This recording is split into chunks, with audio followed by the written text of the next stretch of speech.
बिस्मिल्लाहिर्रहमानिर्रहीम, अस्सलाम वालेकुम। Welcome to my YouTube channel maths with Afshan. Students, आज हम करने जा रहे हैं चैप्टर नंबर 3 से रिलेटेड एग्जांपल्स। ये बच्चों मैं आपको बता दूं कि class 8 new countdown third edition का सारा सिलेबस मैं अपने चैनल पे अपलोड कर चुकी हूँ। ठीक है, यानी कम्प्लीटली सिलेबस जो है वो अपलोडेड है मेरे चैनल पे। अभी मैं आपको चैप्टर नंबर 3 के एग्जाम्पल्स करवाऊंगी। आप लोगों को बच्चों मैं एमसीक्यूज भी करवा रही हूँ, साथ साथ एग्जाम्पल्स भी करवा रही हूँ। एमसीक्यूज जो है वो सॉल्व कंडीशन में मैं आपको करवा रही हूँ, क्योंकि कुछ बच्चे रट्टा लगा लेते हैं, जबकि ऐसा नहीं होना चाहिए। सॉल्व करके आपने देखना होता है कि हमारा कौन सा आंसर ठीक है। ठीक है, उसके बाद जो है अक्सर बच्चे ये शिकायत कर रहे थे कि हम तो बहुत अच्छी तैयारी करके गए थे, लेकिन पेपर पता नहीं कहाँ से बन गया, टेस्ट पता नहीं कहाँ से आ चुका है, तो मेरा तो अच्छा टेस्ट नहीं हुआ। वो वजह क्या है कि आप लोग एग्जाम्पल्स प्रिपेयर नहीं करते। ठीक है, एग्जाम्पल्स प्रिपेयर ना करने की वजह से आपको ऐसा लगता है कि पता नहीं पेपर कहाँ से बन चुका है। तो आपके लिए एग्जाम्पल्स ऐसे ही जरूरी हैं, इनकी प्रिपरेशन ऐसे ही जरूरी है जैसे आप एक्सरसाइज को प्रिपेयर करते हैं। तो इसीलिए बच्चों मैं आपको साथ साथ एग्जाम्पल्स भी करवा रही हूँ, तो एग्जाम्पल्स आप करें साथ साथ। आज हम चैप्टर नंबर 3, ठीक है, square and square root, cube and cube root, इसके एग्जाम्पल्स करने जा रहे हैं। ठीक है, तो सबसे पहले हम एग्जाम्पल नंबर 1 से स्टार्ट लेते हैं। एग्जाम्पल नंबर 1 आप देख सकते हैं, find the square root of 324। बहुत इजी क्वेश्चन। इसमें आपने क्या करना है, 324 को लिख के इसके सारे फैक्टर्स फाइंड कर लेने हैं। जो फैक्टर्स आप निकाल लेंगे तो आपने क्या करना है, वो फैक्टर्स यहाँ लिख के इधर 324 लिख लेना है, दोनों तरफ क्या ले लेना है, स्क्वायर रूट। ठीक है, जब आप स्क्वायर रूट ले लेंगे तो उसके बाद आपने इनके पेयर बना लेने हैं। 2 का पेयर बनाना है। ये देखें 2 एंड 2, ये इनके 2 के पेयर बन चुके हैं। अब इनके जब वैल्यू है क्या हो चुकी है, स्क्वायर में हो चुकी है। ठीक है, अब ये देखें, ये स्टेप जो है ना यहाँ पे ऐसे होगा बच्चों, ये मैं आपको बताती हूँ। 2 स्क्वायर, 3 स्क्वायर एंड 3 स्क्वायर, ये होगा। फिर ये स्क्वायर की वैल्यू स्क्वायर रूट से कट जाएगी, यहाँ भी स्क्वायर की वैल्यू स्क्वायर रूट से कट जाएगी, स्क्वायर की वैल्यू स्क्वायर रूट से कट जाएगी। कैसे कट जाएगी, क्योंकि आपको पता है बच्चों स्क्वायर रूट की वैल्यू होती है 1/2 और जो स्क्वायर की वैल्यू आ रही है 2, दोनों कैंसिल हो जाएंगे। ठीक है, तो अब क्या बच गया, 2 मल्टीप्लाई बाय 3 मल्टीप्लाई बाय 3, 2 को 3 से मल्टीप्लाई करेंगे तो 6, 6 को 3 से करेंगे तो 18। तो ये हमारा स्क्वायर रूट ऑफ 324 क्या आ जाएगा, 18। ये एग्जाम्पल नंबर 1 हो चुकी। एग्जाम्पल नंबर 2 की तरफ चलते हैं। एग्जाम्पल नंबर 2 में क्या कहा गया, find the square root of 3। ठीक है, आपको बच्चों अगर कहा जाए कि आप स्क्वायर रूट निकालें डिवीजन मेथड से, तब आपने ये वाला मेथड अप्लाई करना है। ठीक है, अगर आपको जस्ट कहा जाए कि फाइंड द स्क्वायर रूट, ठीक है, तो फिर आप प्राइम फैक्टराइजेशन ये वाला मेथड यूज कर सकते हैं। लेकिन अगर आपको मेंशन कर दिया जाता है कि आप इसको डिवीजन मेथड से फाइंड करें, तो फिर आपने इसको ऐसे फाइंड करना है। ठीक है, अब हमें 3 दिया गया है, हमने इसका क्या करना है, स्क्वायर रूट फाइंड करना है। 3 लिख के अब क्या करेंगे कि ये जो 0 आपको अभी इतनी सारी नजर आ रही है, ये आपने खुद से ऐड करती चले जाना है।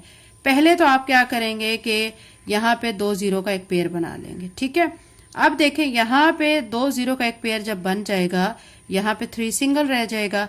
हमने कोई ऐसा डिजिट लेना है जिसको उसी से मल्टीप्लाई करें तो वो 3 आ जाए, या वो 3 से छोटा हो, 3 से बड़ा नहीं होना चाहिए।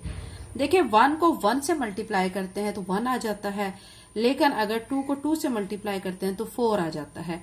4 3 से हो जाएगा बड़ा, तो इसलिए हम 1 को 1 से मल्टीप्लाई करके 1 यहाँ पे लिख देंगे। ठीक है, फिर साइन चेंज करेंगे, ये माइनस होकर 3 में से 1 माइनस किया 2।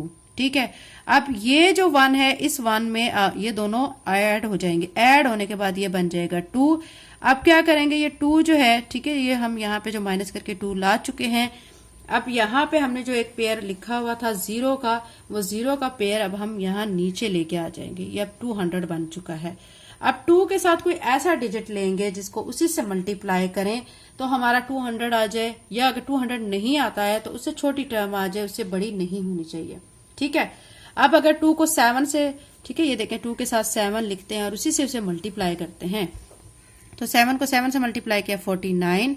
ठीक है, 7 2 14 और 4 ऐड करेंगे तो 18, 189 आएगा। लेकिन अगर इस 2 के साथ में 8 लिख लेती हूँ और 8 के साथ इसे मल्टीप्लाई करती हूँ तो आंसर 200 से अबव हो जाएगा। ठीक है, तो अब हमने क्या किया है, हमने इसको 7 के साथ मल्टीप्लाई किया, 7 ऊपर लिख देंगे, यहाँ पे भी 7, 189 यहाँ पे लिख देंगे, माइनस करेंगे तो इसमें से 11 आ जाएगा। ठीक है, तो अब क्या करेंगे, 11 एक छोटी टर्म है। ठीक है, तो अब साथ साथ आप इधर से ऐड भी करते जाएंगे, 27 में इस 7 को ऐड करेंगे तो 34 आ जाएगा। ठीक है। अब 11 छोटा है, हम क्या करेंगे, फिर एक और 0 का पेयर यहाँ पे लगा देंगे और उस 0 के पेयर को फिर नीचे लेके आ जाएंगे, तो ये फिर 1100 बन जाएगा। अब 34 को मैं 3 के साथ ही, ठीक है, इसके साथ लिखूंगी और इसी से ही मल्टीप्लाई करूंगी, तो -1029 आ जाएगा। अब इसमें से माइनस करेंगे 71, ठीक है, 71 छोटा है, तो अब हम यहाँ पे फिर से एक 0 का पेयर लिख लेंगे और उस 0 के पेयर को फिर से नीचे लेके आ जाएंगे, ठीक है। अब यहाँ पे क्या था, 343 में हमने 3 को ऐड कर लेना है, तो 346 बनेगा। 346 को अगर 2 के साथ मैं मल्टीप्लाई करती हूँ, 2 के साथ भी लिखती हूँ और 2 से मल्टीप्लाई करती हूँ, तो फिर आता है -6924, ठीक है। अब इसमें से माइनस करेंगे 17 आ जाएगा, साथ में 6 आ जाएगा। ये भी एक छोटी टर्म है, तो फिर से एक 0 का पेयर लिख के उसको नीचे लाएंगे, ठीक है। तो अब आप देखें कि ये जो प्रोसीजर है चलता जा रहा है, तो अब the process is non terminating, ठीक है, यानी नॉन टर्मिनेटिंग है, तो अब हम इसको क्या कहेंगे, राउंड ऑफ कर लेंगे। 1.73 जो है राउंड ऑफ होके क्या हो जाएगा, नियरेस्ट टू 2 डेसिमल प्लेसेस, तो ये हमारा फाइनली जो है ना, यानी 1.73, ये हमारा क्या आ चुका है, आंसर आ जाएगा ये, ठीक है। क्योंकि आगे 2 है, 2 अगर हम राउंड ऑफ कर रहे हैं तो देखें 2 है, 2 क्या है, 5 से छोटा है, तो हम यहाँ पीछे वैल्यू नहीं बढ़ाएंगे। अगर 5 होता या 5 से बड़ा नंबर कोई होता तो फिर हम यहाँ पे 4 कर देते, ठीक है। ये एग्जाम्पल नंबर 2 हो चुकी है। एग्जाम्पल नंबर 3 भी आपकी इसी से रिलेटेड एग्जाम्पल है, इसको भी आपने ऐसे ही करना है। अब यहाँ पे 3 गिवन था, यहाँ पे 5 गिवन है, इसको भी ऐसे करके लाना है आपने। 2 2 4 कर लेंगे, ठीक है, माइनस करेंगे 1 आ जाएगा, फिर 0 लिख के एक पेयर 0 का नीचे लाएंगे, यहाँ 2 में 2 ऐड करेंगे 4, फिर इसके साथ 2 लिखेंगे, 2 से मल्टीप्लाई करेंगे 84, और इसको भी आपने ऐसे ही सॉल्व करना है, ठीक है। तो ये एग्जाम्पल नंबर 3 हो चुकी है। अब हम करेंगे एग्जाम्पल नंबर 4। एग्जाम्पल नंबर 4 का भी यही पैटर्न है, इसमें भी हमने स्क्वायर रूट को फाइंड करना है, लेकिन डिवीजन मेथड से फाइंड करना है। तो ये नंबर हमें गिवन है, ये लिख के इनके सबसे पहले आपने बच्चों पेयर बनाने होते हैं, ठीक है। कुछ बच्चे पेयर बनाए बगैर उनको सॉल्व करना शुरू कर देते हैं, जिसकी वजह से उनका क्वेश्चन गलत हो जाता है। ये 2 2 का पेयर बनाना है, बैक से स्टार्ट करना होता है। ये 2 का पेयर बन गया, ये 2 का बन गया, ये 2 का बन गया, हमारे पास 1 सिंगल रह गया है, तो हमें 1 1 जार 1 करना होगा, ठीक है। माइनस करेंगे तो फिर ये 0 हो जाएगा, फिर 26 का जो पेयर है ये वाला पेयर अब हम नीचे लाएंगे, ठीक है। 1 में 1 ऐड करेंगे 2, अब इस 2 के साथ में सिर्फ 1 लिखूंगी, ठीक है, 1, और 1 से ही मल्टीप्लाई करूंगी 21। अगर मैं इसके साथ 2 लिखती हूँ, 2 से मल्टीप्लाई करती हूँ तो 44 हो जाता है, जो कि 26 से बड़ा हो जाएगा, ठीक है। फिर 1 से करेंगे 21 आ जाएगा। इसी तरह ये आप इसको सॉल्व करेंगे, बहुत सिंपल सा है, और आपका फिर आंसर आ जाएगा 11.23, ठीक है। एग्जाम्पल नंबर 5 की तरफ चलते हैं। एग्जाम्पल नंबर 5 में आपको कहा गया what is the square root of the 0.36। सबसे पहले जो इस तरह के डेसिमल में क्वेश्चन होते हैं उनका आपने पहले पॉइंट खत्म करना होता है, ठीक है, उसके बाद उनको सॉल्व करना होता है। अब हम इसको, अब यहाँ पे हमें मेंशन नहीं किया गया है कि डिवीजन मेथड से करें, हम इसको इस मेथड से कर सकते हैं, प्राइम फैक्टर से भी, उनके फैक्टर निकाल के इससे भी सॉल्व कर सकते हैं। तो हम क्या करेंगे, 0.36 है, तो ये पॉइंट जब खत्म करेंगे तो पॉइंट के बाद आप देख सकते हैं 2 डिजिट है, यानी 3 और 6, तो 1 लिख के 2 0 लिख देंगे, ठीक है, पॉइंट खत्म हो गया है। अब हमने 36 और 100 इन दोनों के अलग-अलग फैक्टर फाइंड कर लेने। ये 36 है तो इसके फैक्टर ये आ गए हैं, ये 100 है, इसके फैक्टर ये आ चुके हैं, ठीक है। अब हमने 36/100 लिख के उनके जो फैक्टर आए हैं वो लिख देने हैं। फिर दोनों साइड्स पे क्या कर देना है, स्क्वायर रूट लेना है दोनों तरफ। जब स्क्वायर रूट ले लेंगे फिर इस साइड पे इस वाले टर्म को ऐसे लिखते लाएंगे, लेकिन यहाँ पे हम पेयरिंग कर लेंगे, 2 का पेयर और फिर 3 का पेयर, और स्क्वायर को स्क्वायर रूट की वैल्यू से कट करेंगे, तो जब ये बाहर आ जाएंगे तो ये 2 × 3 हो जाएगा, और ये 2 × 5। 2 को 3 से मल्टीप्लाई किया 6, और नीचे 5 को 2 से मल्टीप्लाई किया 10, ठीक है। अब देखें, चूंकि हमारा क्वेश्चन किस फॉर्म में था, डेसिमल की फॉर्म में था, पॉइंट की फॉर्म में था 0.36, तो हमें आंसर को भी पॉइंट की फॉर्म में लाना है। 6/10 नॉर्मली तो आप यूं करते हैं ना कि अगर ऊपर छोटी टर्म आ जाती है नीचे बड़ी टर्म आती है तो फिर आप डिवाइड नहीं करते, ठीक है। कब करते हैं, जब बड़ी रकम ऊपर होती है नीचे छोटी रकम होती है। लेकिन यहाँ पे हमारा क्वेश्चन डेसिमल की फॉर्म में, पॉइंट की फॉर्म में, तो हम आंसर को भी पॉइंट की फॉर्म में लाएंगे। तो हम क्या करेंगे, 6 को अंदर लिखेंगे और 10 पे डिवाइड करेंगे। अभी एक छोटी टर्म है, क्या करेंगे, पॉइंट लगा के 0, और यहाँ पे भी पॉइंट आ जाएगा, 10 6 60 हो जाएगा, ठीक है। माइनस करके अभी रिमाइंडर 0, तो 0.6 इसका आंसर आ जाएगा। उम्मीद करती हूँ आपको अच्छी तरह से एग्जाम्पल नंबर 5 की समझ आ गई होगी। अब करते हैं एग्जाम्पल नंबर 6। एग्जाम्पल नंबर 6 की तरफ देखें बच्चों, इसमें भी हमें 256/400 गिवन है। हमने इसका स्क्वायर रूट फाइंड करना है। सिंपल उसी तरीके से करेंगे, 256 के सारे फैक्टर निकाल लेंगे, 400 के फैक्टर निकाल लेंगे, उन फैक्टर्स को यहाँ पे लिखेंगे, उनकी पेयरिंग करेंगे, फिर उनकी कटिंग करेंगे और फिर जो हमारे 256 के आंसर जो फैक्टर बाहर आ जाएंगे स्क्वायर रूट से वो कौन कौन से हैं, 2 2 2 एंड 2। मल्टीप्लाई किया 2 को 2 से 4, 4 को 2 से किया 8, 8 को 2 से किया 16, नीचे 2 को 2 से किया 4, 4 को 5 से किया 20, 16 बाय 20। अब 16 को अंदर रख के आपने क्या करना है, 20 पे डिवाइड करना है, ठीक है। या इसको आप डिवाइड ना भी करें तो आप इसको डायरेक्ट इसका आंसर यही लिख सकते हैं। एग्जाम्पल नंबर 6 ये थी। एग्जाम्पल नंबर 7 करते हैं। इसमें हमें पॉजिटिव स्क्वायर रूट फाइंड करना है इस टर्म का। हमें स्क्वायर रूट फाइंड करने के लिए पॉजिटिव स्क्वायर रूट जब आ जाता है, पॉजिटिव का वर्ड, तो उसमें भी आपने डिवीजन मेथड को अप्लाई करना होता है। डिवीजन मेथड को इसमें अप्लाई करके इसको भी आप इसी मेथड से फाइंड कर लेंगे। एग्जाम्पल नंबर 8 में देखें, find the positive square root of 1 whole 3 by 7 up to 3 decimal places.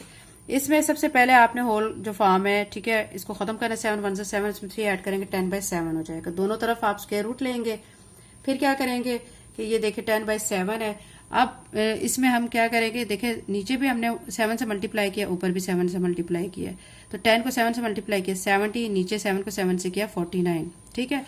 अब ये 70 तो ऐसे ही रहेगा और नीचे 7 जो है उसका स्क्वायर होके वो स्क्वायर रूट की वैल्यू से कट जाएगा, तो सिंपल हमारे पास 7 बाहर आ जाएगा। अब ये वाली टर्म आ चुकी है। अब इसको हम इस तरीके से डिवीजन मेथड से इसका आंसर लाएंगे। आंसर हमारा 8.366 आ जाएगा, उसको 7 पे डिवाइड करेंगे तो फाइनली आंसर ये आ जाएगा। एग्जाम्पल नंबर 8 हो चुकी है। एग्जाम्पल नंबर 9 करते हैं। एग्जाम्पल नंबर 9 में देखिए, इसमें भी हमने क्या करना है, स्क्वायर रूट फाइंड करना है, ठीक है। किसका, 34596 का, ठीक है। अब इसको फाइंड करने के लिए आपने क्या करना है, इसको भी इसी तरह लिखना है और देखना है, पेयरिंग करनी है। पेयरिंग करने के बाद फिर आपने इसको इसी तरह देखना है कि किस पे कर सकते हैं। देखें 3 है तो आप 1 1 जार 1 करेंगे, 2 2 जार 4 तो नहीं कर सकते, 3 से बड़ा हो जाएगा और सॉल्व करके आपका इसी तरह आंसर आ जाएगा, ठीक है। ये एग्जाम्पल नंबर हमारी हो चुकी है 10। अब उसके बाद हम करते हैं एग्जाम्पल नंबर 11। यहाँ पे आपको देखें, find the cube of 2 multiply by 3। आपने क्या करना है, 2 मल्टीप्लाई बाय 3 लिख के इसका क्यूब कर देना है। 2 का भी क्यूब कर देना है, 3 का भी क्यूब। 2 क्यूब का मतलब है 2 को आपने 3 टाइम लिख लेना है, 3 क्यूब का मतलब 3 को 3 टाइम लिख लेना है। आपस में मल्टीप्लाई करेंगे, 2 को 2 से 4, 4 को 2 से किया 8 और इसी तरह इनको मल्टीप्लाई किया तो 27, फिर दोनों को मल्टीप्लाई करेंगे तो 216 आ जाएगा। एग्जाम्पल नंबर 10 भी जो है ये रह गई थी, इसको भी कर लेते हैं। 23 इसका क्यूब लेना है हमने, तो 23 को 3 टाइम लिख लेंगे और आपस में मल्टीप्लाई करेंगे तो इसका ये आंसर आ जाएगा। बहुत इजी एग्जाम्पल्स हैं, ठीक है। अब एग्जाम्पल नंबर 12 देखें। एग्जाम्पल नंबर 12 में हमें जो क्या कहा गया, इज 1728 अ परफेक्ट क्यूब। पूछ रहे हैं कि बताएं कि ये परफेक्ट क्यूब है या नहीं। सबसे पहले इसके फैक्टर निकाल लेते हैं, ये सारे इसके फैक्टर आ जाएंगे। ये फैक्टर लिख लेते हैं, फिर इनकी करते हैं पेयरिंग। अब देखें 3 3 का बनाएंगे, क्योंकि क्यूब इन्होंने कहा है तो हम 3 3 का बनाएंगे। ये देखें, एक ये बन चुका है, एक ये बन चुका है और एक ये बन चुका है। 2 क्यूब बन चुका है, 2 क्यूब एंड 3 क्यूब, ठीक है। अब ये देखें 2 2 एंड 3 इसका लिख के होल क्यूब कर देंगे। 2 2 जार 4, 4 3 जार 12, ठीक है। 12 लिख के इसका क्यूब लिख देंगे। तो ये देखें परफेक्ट क्यूब है, क्योंकि इसमें कोई भी ऐसी टर्म नहीं है जो सिंगल आ रही हो। सारी 3 3 की फॉर्म में, क्यूब की फॉर्म में। 2 भी हमारा 3 टाइम है, यहाँ भी 2 3 टाइम और यहाँ 3 टाइम है। 3 3 टाइम हमारा ये नंबर है। हमने क्यूब में 3 3 टाइम देखना होता है, तो ये हमारा परफेक्ट क्यूब है, ठीक है। अब हम करते हैं एग्जाम्पल नंबर 13। एग्जाम्पल नंबर 13 में 729 गिवन है, इसके इसी तरह फैक्टर लेके, ठीक है, इसको आपने इसी तरह फिर अंदर लिख के, अब क्यूब रूट का आ गया तो ऊपर अब हम यहाँ पे क्यूब रूट ही लेंगे, स्क्वायर रूट नहीं लेंगे। और जब हमने क्यूब रूट फाइंड करना होता है तो फिर हम 3 3 का पेयर बनाते हैं। अब ये देखिए 3 है, ये 3 है, 3 क्यूब 3 क्यूब, ये क्यूब जो है क्यूब रूट की वैल्यू से कट जाएंगे, अंदर 3 3 जार 9 हो जाएगा, ठीक है। और फिर ये जो सारी वैल्यू कट के यहाँ से 9 आंसर इसका लास्ट पे आ जाएगा। इजी एग्जाम्पल है। एग्जाम्पल नंबर 13 हो चुकी है। एग्जाम्पल नंबर 14 करते हैं। इसमें 2744 दिए गए, इसके सारे आपने क्या करना है, इसी तरह फैक्टर निकाल लेने, ये सारे फैक्टर लिख के, ठीक है। उसके बाद फिर क्यूब की फॉर्म में इनको आपने देखना है। अब ये 2 3 टाइम है, 7 भी 3 टाइम है, तो 2 क्यूब 7 क्यूब कर देंगे, फिर 2 मल्टीप्लाई बाय 7 लिख के इसका होल क्यूब कर देंगे, फिर 2 7 जार 14 बन जाएगा और ये जो क्यूब है क्यूब रूट से कट जाएगा, तो सिंपल हमारा 14 आंसर आ जाएगा। 15 एग्जाम्पल में क्या कहा जा रहा है, इसमें भी हमें 74088 दिया गया। इसके हम इसी तरह ये सारे आप देख सकते हैं कि ये फैक्टर लेके फिर इनके देखें क्यूब बना लेते हैं। ये देखें 2 3 टाइम, ये 3 3 टाइम और 7 3 टाइम है। तो इनको लिखने के बाद 2 को 3 से मल्टीप्लाई किया 7, 2 3 6, 6 को 7 से किया 42, 42 लिख के इसका होल क्यूब, ये क्यूब जो है क्यूब रूट की वैल्यू से कट जाएगा, सिंपल हमारा आंसर 42 आ जाएगा।